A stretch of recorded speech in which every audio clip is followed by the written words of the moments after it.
Hey, what's going on, everybody? Welcome back to the channel. And as you can see, we are here back in the shop at home. Feels good to be at home. I finally got to be back with my wife and Riley.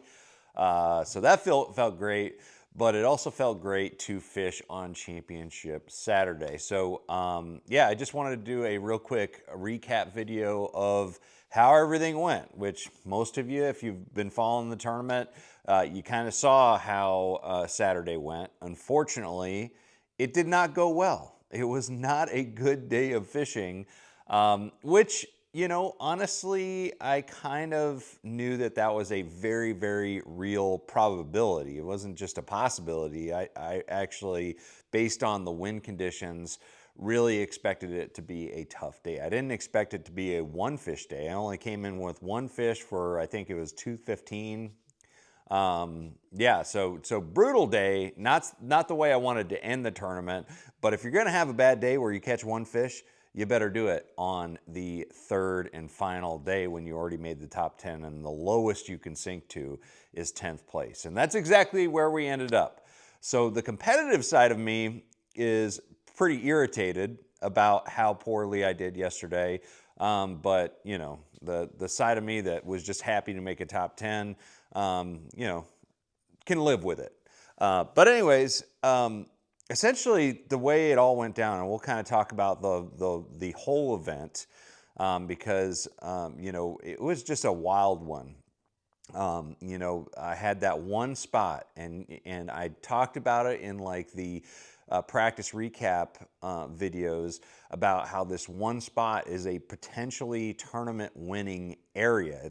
It was essentially a shallow shell bar, shell bed that just was loaded with big giant smallmouth.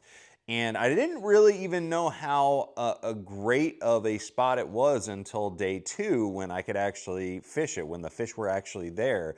And one of the biggest issues with that spot, especially when you have a shallow shell bed like that, is it's very current dependent, and it's also very susceptible to you know, adverse conditions. So if you get muddy water, fish don't like to be in that type of shallow water area when the water gets really super dingy. They tend to kind of spread out and not get you know, sucked to that shell bed. And without the proper current to position the fish and group them up on that spot, they're just not there at all. And that's kind of what I experienced on day one and day three. The first day, it was all because we had that west wind that was pushing that really, really thick mud line. I could see it from practice. It was like this straight mud line where you had, you know, clear stained water, you know, where the shell bed was, and then in the you know, bay or creek next to it, it was just straight yoo-hoo, you know, chocolate milk. And so that west wind really pushed all that mud onto that spot. And so the fish just weren't there at all. You know, I could see on Panoptix Live Scope whether or not the fish were on the area. I fished it pretty thorough, even though I didn't see them on Live Scope during day one, that first morning. I even checked it in the afternoon. They just weren't there. And I didn't think, and that day I had to just go scrap it up, you know, with a shell diving crankbait, little flat-sided. You know, caught 14-11. I was happy with that. But day two was the really special day, obviously. I went back, as I was driving past, I noticed that the mud line had got back to where it was in practice, you know, and the water clarity was absolutely perfect on that shell bed.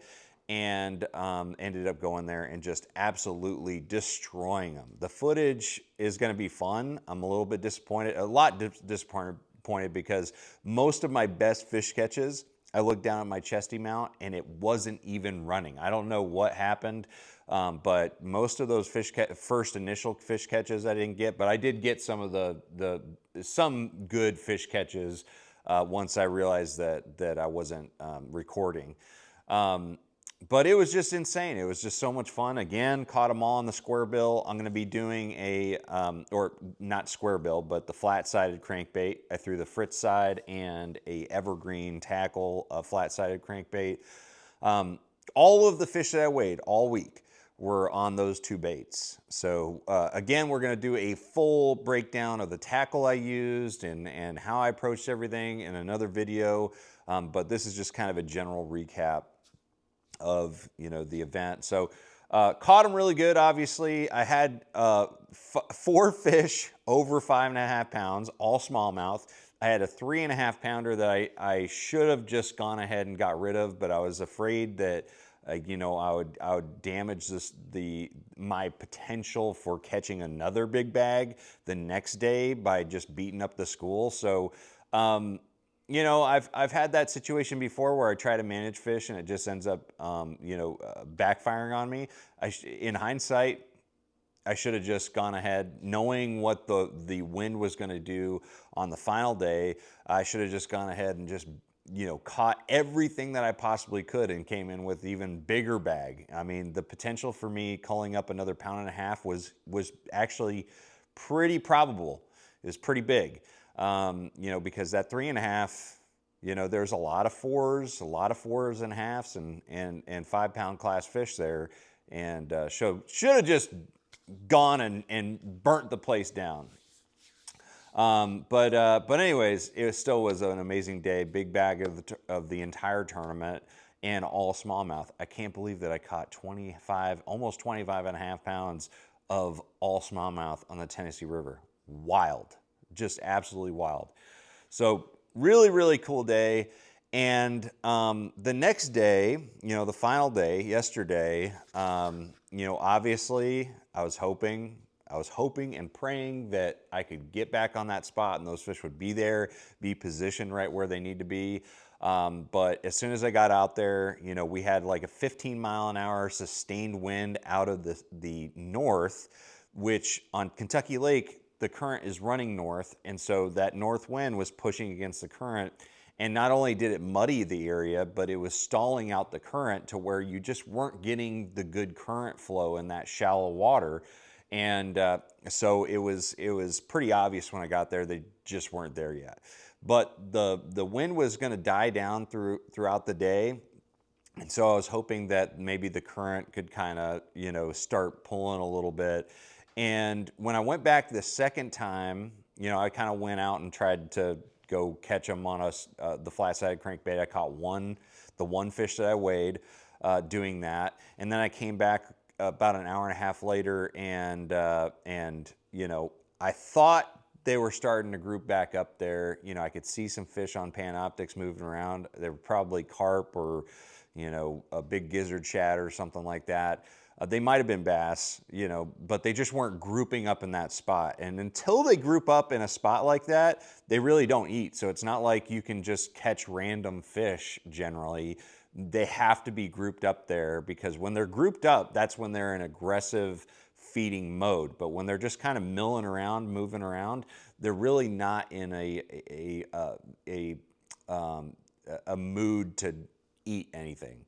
So anyways, that kind of gave me a little bit of hope that if I waited another hour and a half while the wind calmed down a little bit and while the spot got even clearer, that I could you know, potentially come back and it be loaded again. And I tried it one more time around 12:30 and it just wasn't happening. I was probably a few hours out from, you know, the wind calming down enough to where the current can actually start moving again and those fish regrouping.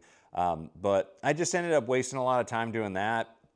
Ran, you know, as many of the transition banks and pockets and creeks that was my flat-sided crankbait pattern outside of that one spot, and just couldn't get it going. That was very frustrating, because I was fishing some really good areas that you should be able to you know, catch a few, you know, fish, and just wasn't getting many bites. And when I did get a bite, it would you know, be on for a few seconds and then come off. You know, I had that happen probably 4 or 5 times. yesterday. So overall, it was a frustrating day, but not unexpected.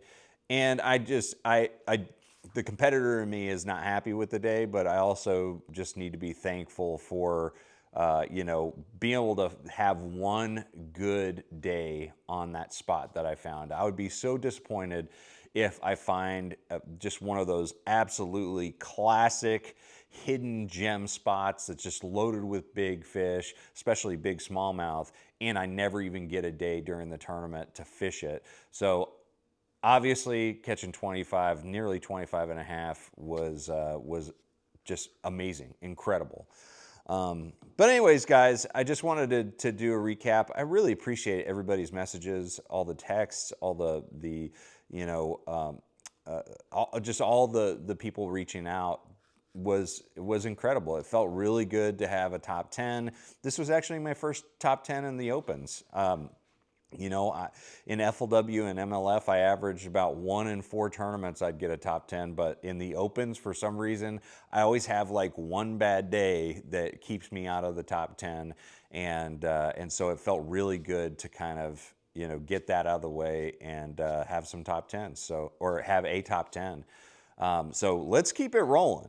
I mean, that was a big motivator. I mean, I'm really excited about, you know, keeping this going. I have a lot to learn on the forward-facing sonar side. That's gonna be a really important factor in the upcoming events. But I've got that competitive fire right now that's burning pretty hot, and I'm excited to get back out there. But for now, I'm excited to be home with the family. So it's going to be a busy March. The next few weeks are going to be crazy. We got Riley's birthday coming up. We got the Classic. We got trip to St. Jude for scans, and then we got the next event. I'm going to be on the water maybe 1 or 2 days this entire month, outside of, you know, the end of the month when I get to go fish the Norfolk tournament. So, anyways, guys, thanks so much for keeping up with everything, and it was a blast.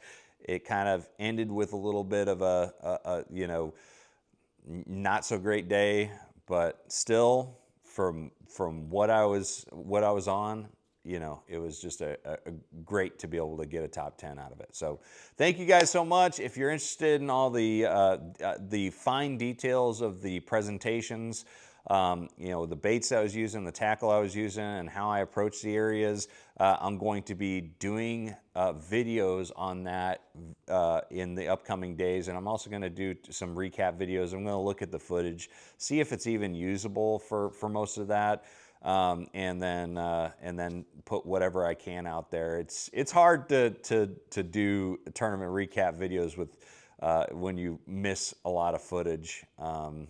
You know, like I did on day 2. So we'll see. But anyways, guys, thanks for watching. Thanks for keeping up. Thanks for all the encouragement.